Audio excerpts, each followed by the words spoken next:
Hello and welcome once again to Mind Mastery Accelerator. I am your host, Attorney Sean Arnold, and I am here with your other host, Mr. Vernon Webb. Good evening. Vernon, last time we talked to folks, we talked to them about NLP in general and Silva mind control in general. And now we want to go just a little bit deeper. It is my experience that people will often struggle in life, and it has a lot to do with what's going on inside. We Mhm. have a natural tendency to want to point the finger and blame, whatever is going on out there in the world. But most of our problems begin at home. For example, let's say we want to lose 20 pounds and we find ourselves staring at that second piece of cake and we don't understand why we can't stop eating when we want to lose weight. We may find that we spend money so wildly, it's gone before we ever get it, and we're just constantly broke. We could be in a situation where we're just constantly fighting with our children. We want a different relationship with them. We're the adults. We feel that we should be in control of this, and yet they push our buttons every single time. They walk in the room with that little smirk on their face. The top of your head just blows off. You don't even know why it goes on. Sure.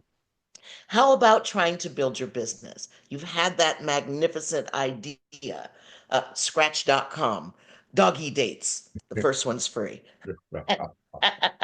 Run with it. Yeah, yeah. Run on all four legs with it and make it happen. So you've had that wonderful business idea and it's on the shelf. You can't get off the couch.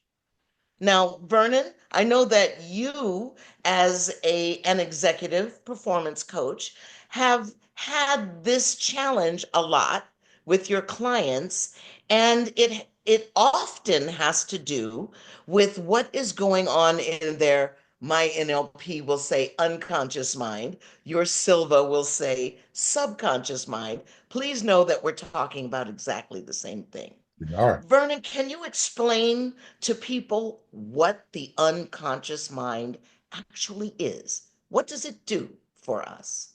What is it? Well, the primary directive of the unconscious or subconscious mind, depending on how you want to talk about it, is survival. Mm. That's what is, we are hardwired to survive. And well, let me take that back.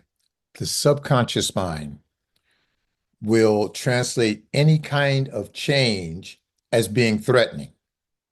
Even though you want to lose weight, even though you want to make more money, even though you want to have a better relationship, those are changes. Those are changes that will take you outside of your comfort zone. And that to the subconscious mind is threatening since it is Okay. hardwired to survive. And so what it Okay. does is whatever is necessary in order to keep you in that comfort zone. The conversation you have with yourself is, look, it's not that bad. Okay, so you're not making the kind of money you want. Okay, so you're overweight, but everybody likes a little something, and it just justifies your actions. When you Okay. say, I want So, to change. so it sounds kind of like our unconscious mind or our subconscious mind is low key the enemy. Does it do anything good for us? Keeps us alive. Yeah. It It also beats takes our heart care of for our us. body. It It makes our regulates heart beat. our heartbeats. It regulates our blood pressure. It breathes for us in the middle of the night. Our Mhm. unconscious mind is not the enemy. Oh, But no. as you say, Vernon, its prime directive is to keep us safe. Yes. And most of the programming that is in our unconscious mind, most of the thoughts that run through our unconscious mind, they run below the surface. We're not really aware of what those thoughts and conversations are. True. And so many of them were put in place before we were 7 years old. We Before were, we're 7 years old, yes. children actually run in theta brainwaves. Last time we talked about beta brainwaves, which we're in right now because Right. we're having an active conversation. We're Correct. making decisions in our lives, etc. We're in beta. When we lay down and we relax or we meditate, we start to go to sleep, we go into alpha. And when we slip into that sleep zone, we go into theta. Well, guess what? Children are in theta all the time. Yes. So when you tell that 6-year-old child, you are simply the most wonderful thing that ever happened to me. You're gorgeous, you're brilliant, and everybody loves you, they're just going to believe it and they're going to act accordingly. But if you tell that 6-year-old you're stupid, you're crazy, you're never going to grow up to be anything, they just believe it. And so True. now that 6-year-old is a 36-year-old. And not only do they believe they're stupid, crazy, and never growing up to be anything, you also told them, don't talk to strangers. And they're in sales. Vernon, what do your clients go through when they're afraid to talk to strangers and they're in sales? They struggle. They do, in fact, struggle because sales is about interacting with other people. But in the back of their mind, they don't talk to strangers. That's not good. Don't talk to strangers. But you've got to go out and talk to strangers if you're going to make sales so that you can put food on the table, keep a roof over your head. But in the back of that mind, you're having that conversation. Don't talk to strangers. That's not good. They're dangerous. So When that fear hits, what do? Busy work? they Card, shuffle business card they shuffle design, papers and from one side to the other. They straighten up their pencils. They and don't let them get on their computer. Don't let them start on their phone where they're scrolling, doom scrolling. I've heard it referred to as. You're just looking, looking, looking. Ooh, I haven't looked at my email yet, and I haven't looked at my Facebook page. I just everything but making those phone calls. And I wow, understand, been there, done that. that's pretty amazing. So, when we seek to get a handle on all of that, Hmm. and we start to really evaluate our unconscious mind, we recognize from an earlier conversation Hmm. that our mind actually thinks in pictures. It does not think in words or letters or numbers. It thinks in pictures. And so Mihaly Csikszentmihalyi wrote a book called Flow. Yep. And he was the very first person to recognize that we have a, a smaller capacity to consciously think than we have sensory input, the ability to take in the environment. And so he said that we can consciously process 126 bits per second. And we had 11 million bits per second coming at us. Well, in December of 2024, Caltech actually came up with a different set of numbers. They said that the conscious mind operates at 10 bits per second, which is vastly slower than our sensory input. They put our sensory input at 1 billion bits per second. There is a 100 million times difference between the speed of our ability to think and our ability to bring in sensory information. Yes. Now, what does that mean in a practical sense, Vernon? In a practical sense, it's the subconscious that's driving the bus. You see where the power is.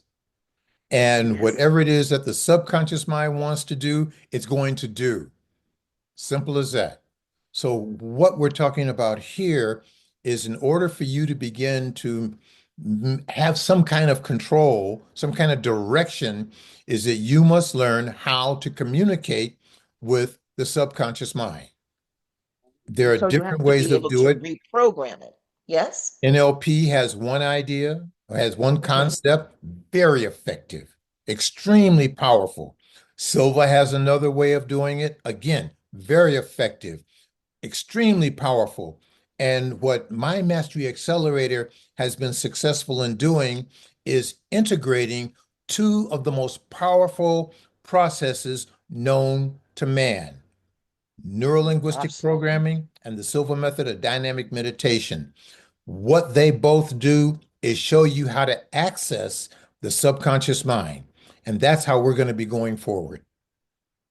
And so, one way for you to look at it that I think would be really effective for you, just as a listener, trying to get a hold of your unconscious mind so that you can make the changes in your life that you're trying to make in your weight, in your business, in your relationships, your relationship with money, your relationship with your children and your spouse, etc.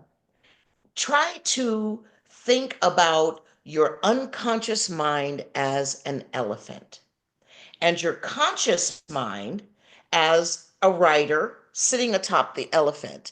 And then you've got that little chatterbox that isn't necessarily supportive of you. That's a monkey. It's up in the tree. It's all over the place. It's everywhere. Now, you as the conscious mind want to go to the beach. Your unconscious mind, the elephant, wants to go to the mountain. Now, you're a person on an elephant. You want to go to the beach, but your unconscious mind wants to go to the mountain. Where are you going to go? You're going to go to the mountain. You're going to go to the mountain. Simple You're as going to go to that. the mountain, or you're going to go absolutely nowhere, and you're going to sit there while the monkey slings, we'll just say, bananas at you and Oops. tells you how stupid you are to be trying to go to the beach when you know your unconscious mind really wants to go to the mountain. And so, what dynamic meditation does for you and what NLP techniques do for you is to get that conversation going between the rider and the elephant so that the rider and the elephant can decide collectively where they want to go. So that if the conscious mind wants to go to the beach, you can have that conversation with the unconscious mind and Yes. get it to change its focus from the mountain to the beach. And then you can get that monkey out of the tree and onto your shoulder. You now have a rider and an elephant having the same goal at the same time to go to the same place. All of the resistance falls away, and you, my friend, will have a lovely day at the beach. Yes, you will. Let me go off script for just a second because Absolutely. the elephant is considered to be a very powerful animal. I mean, just in its size and its strength. How do you control something so big and strong? You start, Conditioning. you start when it's a baby and Hmm. you tie a rope around the rear, one of the rear legs, and you drive the other end to a stake. So when that elephant feels a pull, it can't go anywhere. And when it's done that enough times, you can take it off the elephant, and all it's got to do is feel that pull, and it won't go anywhere. As powerful Tie as a it is. shoestring around its ankle, and it will stay anchored to that state Yes, it will. because of the conditioning that Exactly. you have put in that elephant's mind. That's my point. And And we so have been your conditioned. unconscious mind is programmable just like that, Yes, right? it is. Yes, it is. Fantastic. But it's What knowing kind how of to do it. techniques? What kind of techniques would you employ with a client that is struggling, say, with making They want to make an additional $10,000 a month. Okay. But they're so busy doing busy work because they're stuck in their head and they're stuck in their heart and they've got conversations going on inside that are not supporting that journey.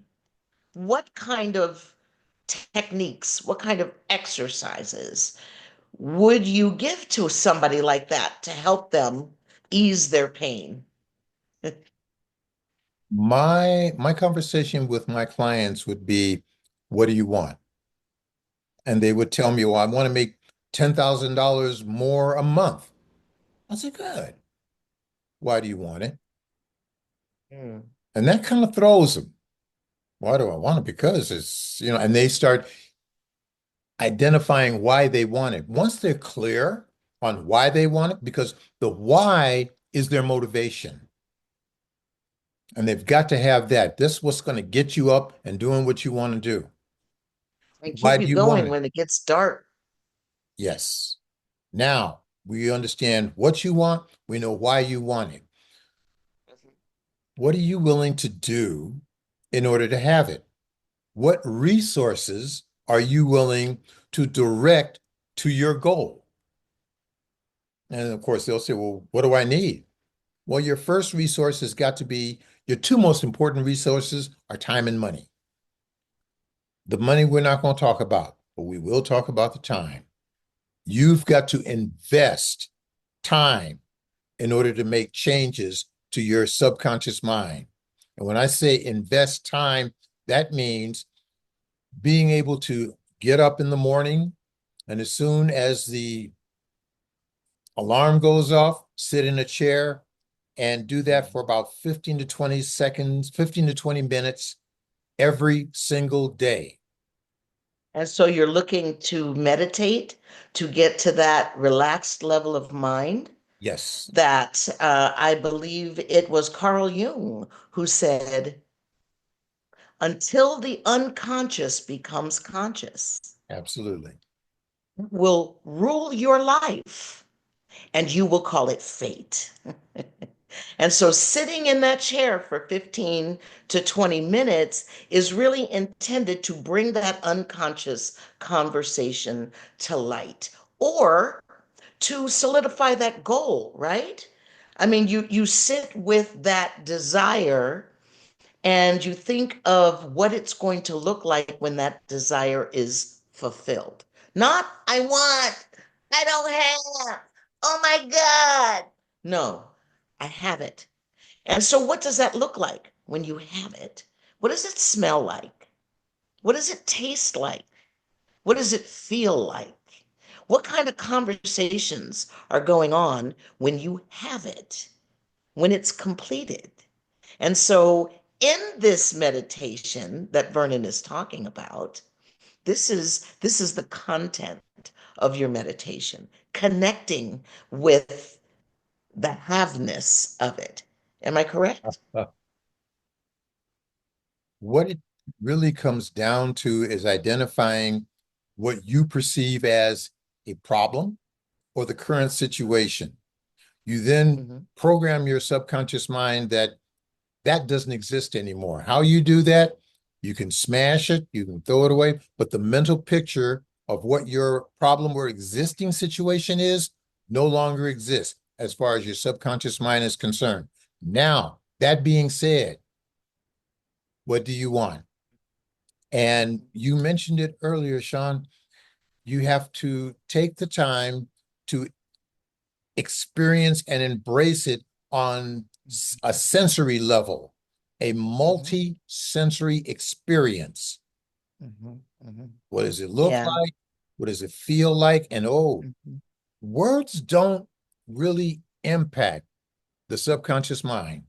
It Mm-hmm. was what? What did you say? It doesn't understand words, but it does understand pictures. So you And want to make sure that emotion. your pictures are clear. Mm-hmm. And you must, and this is where it's tricky for most people. You've got to act like you've got what it is that you say that you want. And when I explain that Okay. to my clients, they go, what? I said, yeah. You must act as But you if you know, already have it. Yes, there's one thing that underlies that: worthiness. Because you can want something all day long, Mm.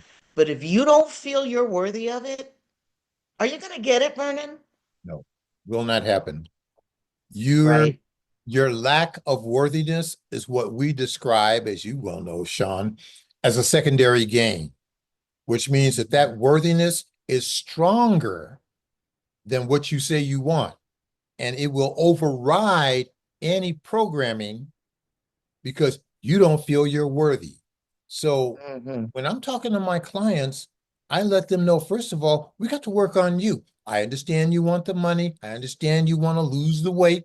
I understand that you've got a number of goals. I've seen your list, but we've got to focus on you. And here we're talking about emotional intelligence, Hmm. your relationship with Towards yourself. You know, we right. we talk all the time about emotional intelligence in our interpersonal relationships. Yes. But let me ask you a question. How do you talk to yourself in the deep of night? Some of the things that before I became aware of my chatterbox, when I was a young woman, I was a foster kid. And I had a lot of depression when I was in my teenage years and in my early 20s. And Mhm. when I became really aware of that conversation, I thought to myself, Sean, you speak to yourself in a way that you wouldn't, first of all, ever speak to somebody else. And secondly, you would never let somebody speak to you that way. So why do you allow yourself to speak to yourself that way? You have shown me, I said to myself one day, that you can beat yourself into a mud puddle. You're really good at it. Here's what I want you to do, Shawnee. I want you to show me you can be your very best friend. All right now. I want you to show me that you can love you better than anyone. You know, we are in a unique position to show the rest of the world how we should be treated. But it all starts at home. It Yes. all starts with how we treat ourselves, how we talk to ourselves. NLP, the language that we use. I'm so stupid. Do you say that to yourself? You're not stupid. You might have done something stupid. Yeah. Downhill on Well, a skateboard. Okay, kind of dumb. But you, my friend, are intelligent. And you have to embrace yourself and celebrate yourself. Because if you don't love yourself, how is anybody else going to love you? And how are you going to love anybody else? So that worthiness question is just, oh yeah, I think, at the heart it of is. what we want and why we want it Yeah. and whether we're able to actually manifest it in our Oh lives. yes, absolutely. We have to determine that we're worthy of what we want before we start going after anything of any significance. And somewhere along the line, when you're young and you were in that total download mode and you accepted everything that was told to you as being true, which we do, you were told certain things about what you look like, how you think, your chances of success for whatever the reason are. My Well, hair. you're a woman, so you know you need to be barefoot and pregnant. Now we've got women who are, in very high positions of power. Mhm. Somehow they got past that. But Yeah. what were you told when you were younger? And did you embrace that as being true? And did you make it a part of your belief system? And once Yes. you made it a part of your belief system, That was it. That's what you believe. Now you've got to Mhm. learn, no, that wasn't in my best interest. So you've got to reprogram your mind. Absolutely. Absolutely. So you absolutely can change your belief system. Even if you were raised to believe you were ugly or you were, out with the in crowd in some way, You had bad you hair. can learn to just, embrace your uniqueness. DEI is actually the way of the universe. We're all unique. I know it's a big political thing now that there is no DEI, but guess what? DEI is the name of the game. We're all diverse, all of us. So, Vernon, I think that we can wrap this up by giving an assignment to our listeners. What would you tell them to get them to connect with this conversation that we've been having today so that they can begin to reach their unconscious mind, connect with their unconscious mind, and have conversations that can successfully change their unconscious mind? What should they do? Where should they start? Start with your self-talk. What do you say to you about you that is less than positive? Because once you start becoming more aware of the conversations that you have in your mind, that's going to be how you got to stop this negative self-talk. I'm stupid. I can't do this. I could never do that. I can't make $10,000 a month. I've never done that before. And if I've never done it before, then I can't do it. Be aware of your self-talk. Make sure that you are embracing a love for you. Start with a like and then a love for you. When you wake up in the morning and you hit the floor, say something positive about you to start your day, because that's when your subconscious mind is going to be most open to change. So if you normally get up and say, oh, damn, another day. God, I wish I didn't have to go to that stupid job and have to stop it. In Silva, we say cancel, cancel, because that tells your subconscious mind, do not accept what I just said. I know it wasn't good. Don't accept it. So I want to say something different. And that's where your neuroplasticity kicks in to stop going down the way that you have been going and to start looking at a different way. And anytime that comes up, now here's the trick. When you say cancel, cancel, and you don't want your mind to accept the negativity, that's fine. But what do you want? Because if you don't replace it with something positive, it'll just assume that you want something negative, and that's counterproductive. So anytime you say Perfect yourself, assignment. say to yourself, I am so stupid. Cancel, cancel. I'm not Mhm, stupid. What am I? mhm, Smart. I am sharp. mhm, I am mhm. intelligent. And just take it from there. So that would Right, be the beginning. right. And so when you get yourself into that mental state, that emotional state where you are feeling strong, sit down and begin to make a list of what you want. Now, the last time we were together, we showed you the wheel of life. You have different areas of your life, your career and money, your physical fitness, your personal relationships, your business relationships, your spirituality. You have different areas of your life. Sit down and identify an area of your life where you could use some support, where you need to make some change. And then decide for yourself, make a list in that area of your life. What do you want? What change do you want to make? You have to be very clear on what your goal is so that you can get that information communicated to the elephant. So the elephant then understands what your goal is. And the two of you can get aligned and moving in the same direction at the same time.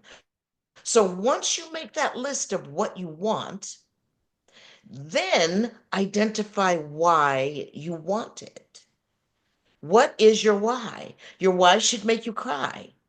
If your why doesn't choke you up, then you need to think a little deeper about why you want that particular goal, because your why is going to sustain you in the darkest hours when it looks like your dream's not going to come true, when it looks like you just don't have the right stuff, so to speak.